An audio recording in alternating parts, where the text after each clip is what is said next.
Hey there, and welcome to the Hit Like a Girl podcast. I'm Joy Rios, and today my guest is Lara Dodo, who's the Chief Growth and Operations Officer of Newtopia. Businesses are recognizing that they can't afford to manage employees' chronic diseases, so they're starting to adopt preventative telehealth strategies faster than insurers. And Lara tells us all about it, so let's get started.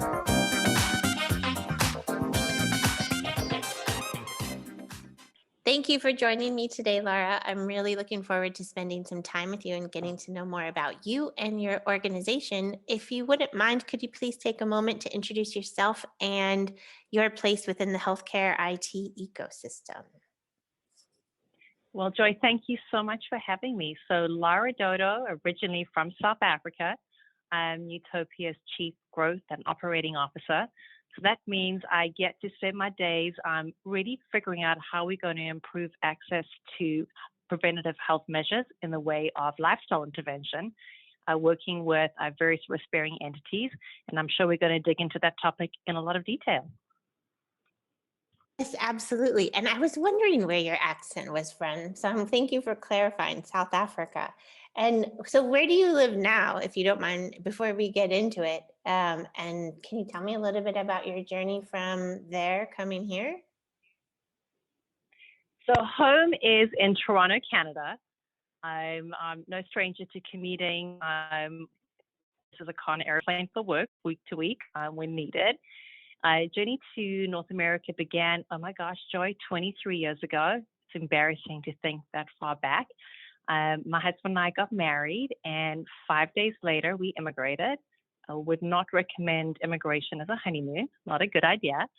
But as we came into North America, I began my career in professional services on consulting across IT, finance, and really all traditional kind of operational roles. And jump forward, give or take about 10, 15 years, and found my way to health, specifically digital healthcare in the US. But I've spent most of my working life really commuting, as I said, but home is Canada, but commuting down to the US. Understood. So you are a road warrior, but like on steroids.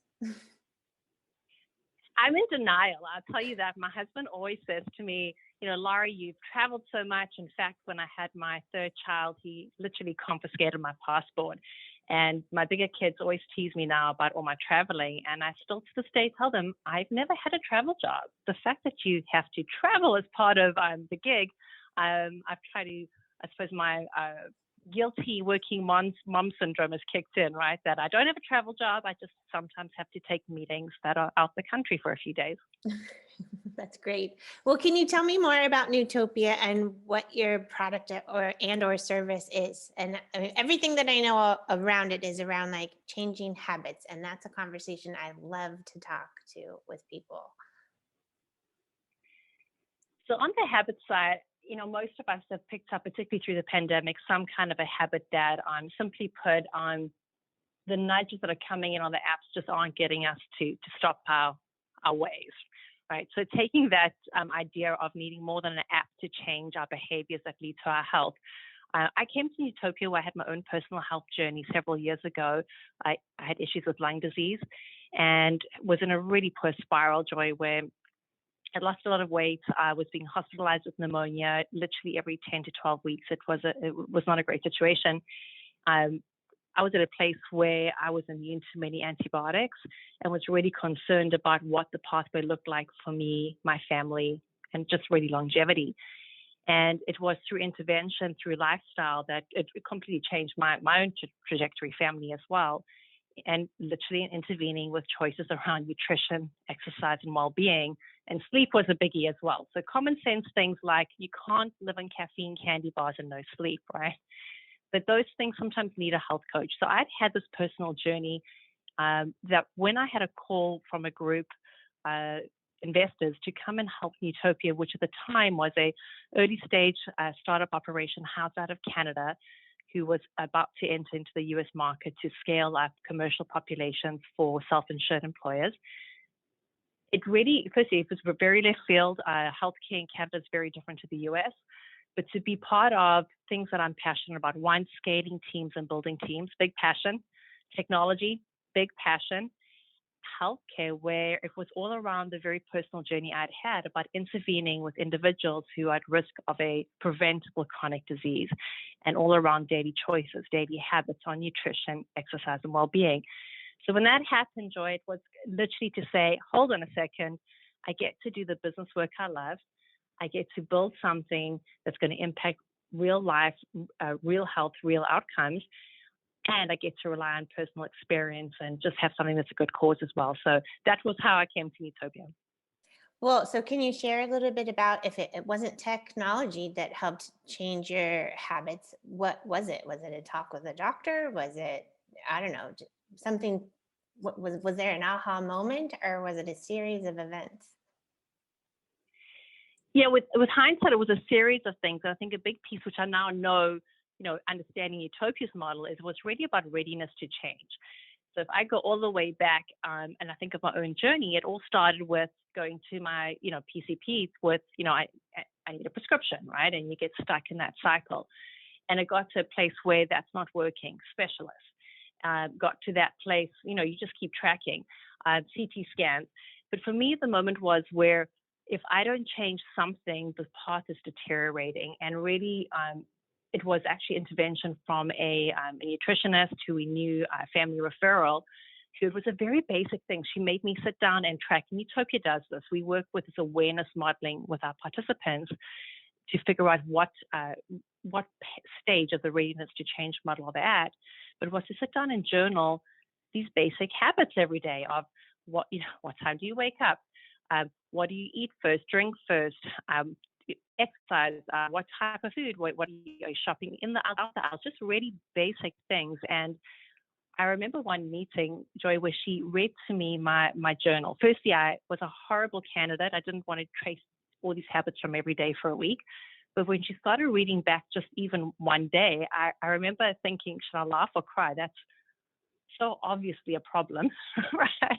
That, I think that was it. So the readiness to change piece was kind of the part of one, I had to change something. My children were little and I was sick. And the other piece of realizing this is ridiculous.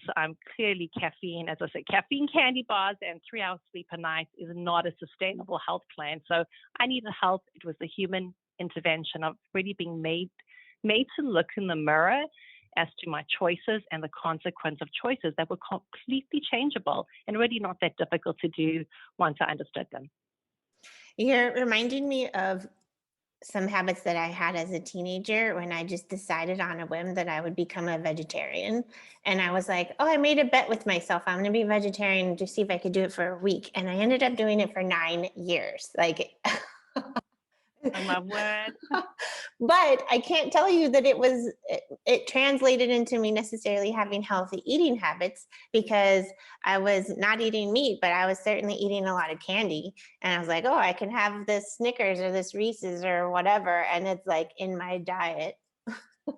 But I like the idea of just being, having that reflection of thinking of like, okay, let's be a little bit more self-aware.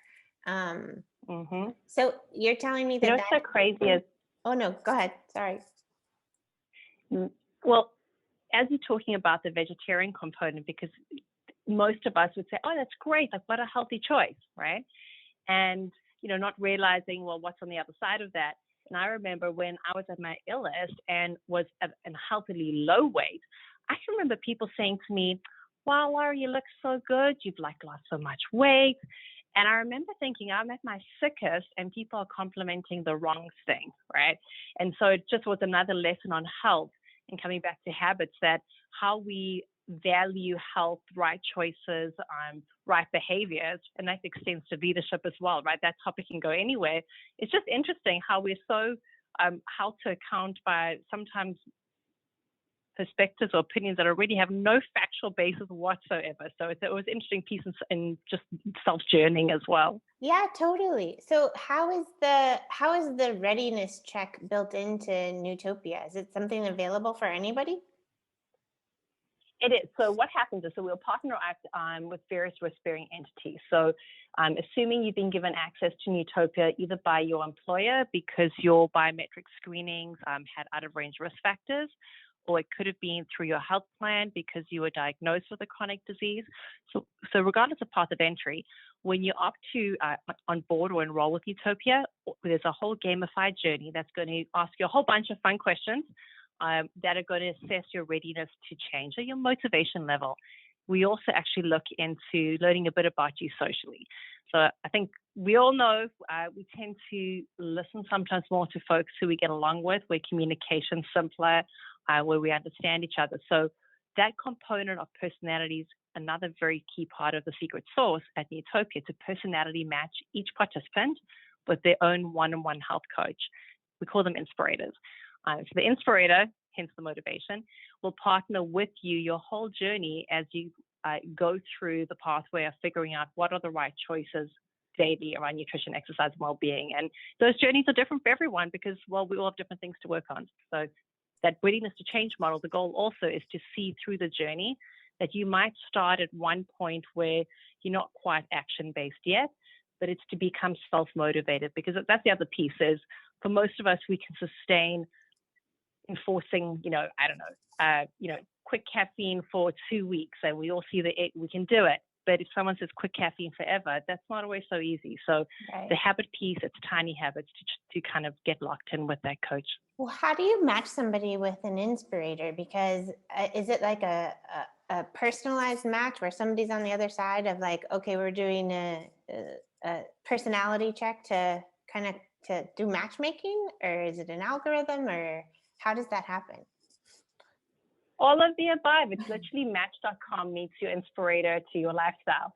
So it's 18 questions. There is a proprietary algorithm, and it's super simple, super easy. And all of our Inspirators, when we hire them, would undergo the same algorithmic match. So that's also baked in then into our AI for scheduling. So again, all easy onboarding. We're learning about you. When you put the whole picture together, we're learning about everyone, right from personal profiles, so all their social determinants of health, personality, goals, preferences. In fact, we also get to know you genetically. So the other component that is often a big talk topic for Newtopians is we're looking to understand your behavior genes. So why is it, as an example, that I want to eat 3 or 4 meals at Thanksgiving, right? And that would typically indicate the appetite gene. So we're looking into that too. Why do we have certain behaviors when we're stressed or when we're not feeling motivated?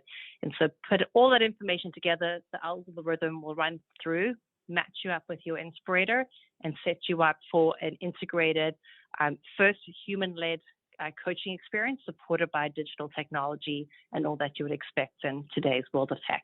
I really love that. So you're reminding, I started recently going to the gym. Like, I didn't just go like, oh, I'm not going to the gym, I'm going to go 1 or 2 days a week. I now go 5 days a week, and it's how I start every Monday through Friday.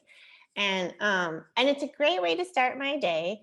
And I like the gentleman who owned the gym. There's 3 of them. But speaking about Inspirators, like one of them is literally like a kind of B-list celebrity here in Mexico, and he used to like be a gladiator on one of those like Survivor kind of shows. Another guy is just like in really good shape, and another guy used to be apparently like really obese and is now like regular size. So different I guess models of people that you can engage with.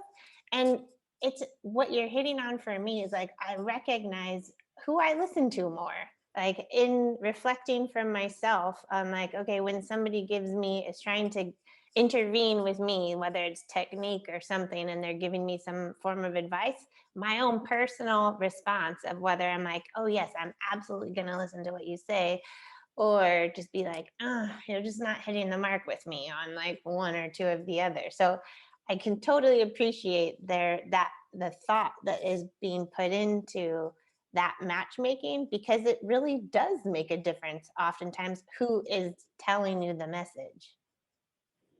It's huge. I love that, because you're really describing relatability, right? So can you see yourself in someone else? Do they understand you? Is there a story that you can aspire to? I have to just also compliment you. 5 days a week, that's amazing, particularly coming out of the pandemic. That's serious commitment. Like, that's impressive stuff. So, I'd love to dig into even like what was it for you? What was your readiness to change moment? Because that's probably a story there, but the relatability is key. But we want to hear about your readiness for change moment. What was it? Well, I think all I was doing really was I had a lot of isolation during the pandemic. So I was walking my dog a lot, and I was doing like virtual yoga and just doing kind of like self-motivated things to stay in shape. But then I realized I was like, I'm getting a little soft around the edges, and I also my age, and with it COVID, something clicked at some point that I realized like my health and me taking care of my health is now more important than ever. And I feel like such a sense of responsibility because I only get this one body, and it's going to be with me, and I want to be able to like use it to its max capacity for as long as possible. And I guess when I was younger, not that it didn't really click. Like I enjoyed healthy activities for the sake of healthy activities, but now I'm incentivized to be strong and just stay as healthy as I can as long as possible. And the way my brain works, I just figured I got to build this into my daily life. Otherwise, if I try to make it hit or miss, it's not something that's going to stick. So I'm like, okay, we're doing this. And yeah. So you're right on the mark. Right on. Are you? If the whole podcast thing doesn't work out, right? There's a spot for you in Newtopia Inspirating. It's exactly that. It's when you've walked the path yourself and have had that kind of awakening moment. It's super inspiring to share that story with others. Because it's real. You've also tapped into two other ideas as you're going through. Talking about the pandemic and just realizing you actually have to take care of yourself, and the stakes are really high if we don't. The world's awake. And, CDC put out a new statistic a little while ago that a BMI greater than 25 is actually a crucial risk factor. And so if you go further back, let's say pre-pandemic, we always looked at the BMI of 30 or greater or 28 or greater, where you're looking at that obesity point. But 25 is a serious risk factor. So, when you think about that, there's a whole broader population group who firstly, I think, have realized by themselves things like age is a risk factor for sure, weight's a risk factor, obviously blood pressure, family history. There's a bunch of pieces, but throw in that lowered BMI, and so we've definitely seen those factors all concatenate together to see an influx of interest in Newtopia. And the other piece, when you spoke about the gym component, connection. That was a secret sauce piece I was thinking about there. It's connection, right?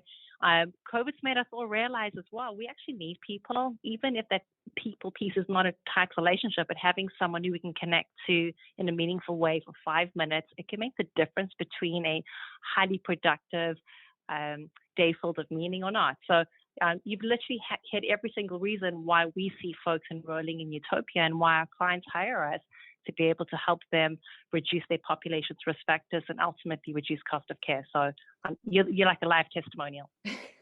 That's awesome. So if I understand correctly, you said that people get access to Newtopia through their employers, or are there other ways? So our distribution model is B2B to business to either, again, that risk-bearing entity who would then fund it for either their employees, their members, or potentially their patients. And then through different communications that we'd partner with the risk-bearing entity, would then reach out. So they'd be made aware of Newtopia. They would opt in, and once they've entered our ecosystem, obviously we'll run the journey, engage them, and partner with them on outcomes and sustained health. I love that. So it's not necessarily like somebody's like, hey, I have maybe 500 employees and we're trying to reduce the, pre-diabetics or something, like a certain disease state. It's just sort of a catch-all net. And then wherever each individual lands, you essentially get them the right program for them. Am I understanding that right? You can go that way, or it could be narrow, to your point on pre-diabetes. So if you zoom back out, it all comes back to every employer or every risk-bearing entity has a different priority or a different problem they're looking to solve. So some of our clients would share with us that they are specifically concerned around the rising claims on obesity medication, or rising claims coming in or trend data on biometrics for blood pressure, right? So there are different paths in. So depending on the client, we will work with them either to do one of two things. Very strategically and directly target that risk cohort, whether it be hypertension they're targeting or more broad-based metabolic syndrome, which would include 2 or more out-of-range biometric risk factors. But then in other groups, it could be, to your point, the whole population, where our client would say to us, we are prepared to invest in prevention, where we understand, 1, let's keep healthy people healthy, 2, that's lower risk factors of those who are at the cusp of a chronic disease, and that's slow down the rate of progression for those who are diagnosed. And in that scenario, we understand as a client partner, there are only 2 questions that matter to our clients who are paying the bills. 1, do their people, their employees or members, do they like us, right? Can we even engage them? And 2, does it work? So how do we measure outcomes? They've got to be objective and tied back to return on investment, clinical improvement or financial improvement. So if we are extending Newtopia to a broader population, we would still stratify the population with risk data once we've onboarded them to understand. Again, we gather a lot of information. What was their baseline health when they enrolled in Newtopia from a physical health metric and mental health? We actually look at factors like mood, sleep, stress, and anxiety as well. And through the journey of habit change coaching, again, working on those daily choices on nutrition, exercise, and well-being, we're measuring what is the impact on the physical health and mental health. And at the end of approximately a year, most folks stay with us for a year, we would report back to the client, which all goes back to value-based care. At the end of the day, everyone we know is we want to pay for real performance. Can you prove those 2 things? Are people like you? And it worked. So that's kind of the high-level summary. I love that. I love it that it's both, well, kind of like a happiness check-in and just a health check-in too. Like, okay, and that the goal is for people to feel both better physically and mentally after their interactions with you over a period of time. That makes me happy. Exactly. In fact, it makes us happy too. And what makes us even happier when we can see the data, but it's when we hear from the participants in their own words, right, what the experience has meant to them. And so the Inspirators who we spoke about, our health coaches, they really are, they're the stars of the show, right? Because that's, again, it's that relationship and connection. But consistently, we do routine scoring on experience. They consistently score 9 out of 10 and more on the experience. And through the pandemic specifically, 2 things where we saw. 1, when the world was essentially gaining weight and weight being a risk factor for chronic disease. Newtopia, again, the actual stat is, I believe it was 42% of Americans gained about 29 pounds in 2020. It's a big number. Mm-hmm. In Newtopia, same period of time, 77% of our book of business lost weight, right? Which is quite exceptional. So that data was recently published at a conference. But in addition to us continuing to drive outcomes, what we were hearing from our participants were things like, you've been able to impact and affect my emotional well-being. I haven't felt so isolated. So that connection piece, the habits that I've learned have extended to my family, right? I'm educating parents and grandchildren. Energy levels are better. My quality of sleep is better. So, outside of the objective things of, yes, we're going to improve A1C, and yes, we'll hit kind of reduction on claims, but it's those real life impacts that are the most joyous to hear about. When someone literally is saying, I could walk with my grandkids to the park and I haven't been able to do that in years, or play a puzzle on the floor. Like, that's seriously emotional material to listen to. And that's really what it's about. Are we impacting lives in a positive way? That's wonderful. So can you tell me, I've really been enjoying asking the next set of questions. So I'm curious to know your answers for both. But the first is, did you know what you wanted to do when you were 10 years old? And would 10-year-old Lara be surprised at where you are now and what you do for work? I think 10-year-old Lara knew what she wanted to do. I don't think 10-year-old Lara knew that she would become a 40-plus-year-old Lara with different ideas. I wanted to be a lawyer. I so badly wanted to be a lawyer. then so I actually started studying law, and when I immigrated, it would have meant re-educating from scratch, and that was tough. And so when my husband and I moved, it really was drop all personal aspirations and figure out how to pay the bills, because we didn't know anybody when we moved. Our first year was literally sleeping on an air mattress in a rental apartment. So the dreams of law had to be put on ice, and it was go find a role. And I was just fortunate enough to find my way to an incredible Fortune 500 consulting firm, and was, kind of built from there. So I would have still loved a legal career, but sometimes life finds for you what you're supposed to do. And as I shared already, taking the best of business, and I've definitely tapped into my legal fascination. I'm certainly on topics like genetic compliance and contracting. So I've fed the legal monster in some way, but probably would look back and say I've had way more fun. I've got to grow teams and leaders, be the only woman in the room for many years in male-dominated boardrooms. I've lived through being told I'm the diversity factor because I'm a female with a South African accent. So I think I've had way more fun, Joy, than probably just having taken a legal route. But that's good. I always tell my husband, I'll retire one day and go back to law school, like in my 80s. You think 10-year-old you would be proud of the work you're doing? I do. I hope so. All right, next one is picture yourself at 23 years old, or somebody at the beginning of your career journey. And if you could tell that girl some form of advice that, from what you know now versus what you knew then, that would set her up for success, what would you tell her? I would tell her that waiting your turn isn't always the right decision to make. Growing up in South Africa, manners and just conduct were very important values imbued in you growing up. And I remember my mom would always say, I'm the youngest of 5 girls, Lara, wait your turn will come. That philosophy definitely showed up in my early career, where I literally had share a lighthearted story. One very senior leader who said to me, and I was in a hurry, moving through the ranks, and got to a place where, you kind of, there's a bit of a bottlenecking to the next level. And I was looking at maybe making an exit. And she said to me, no, Lara, like this role where person X is, she's going to retire at some point. Please be patient, basically wait your turn. The funny part of it, that person X is still in that role, and that discussion was like 16 years ago, right? That I think I saw that story play out in many ways. That I think I've learned that particularly in large corporations, where in a good way you're an asset to the company, not everyone always is going to have your best interest at heart. They're going to have your best interest as part of an asset in their machinery at heart, right? Doesn't mean they aren't great leaders.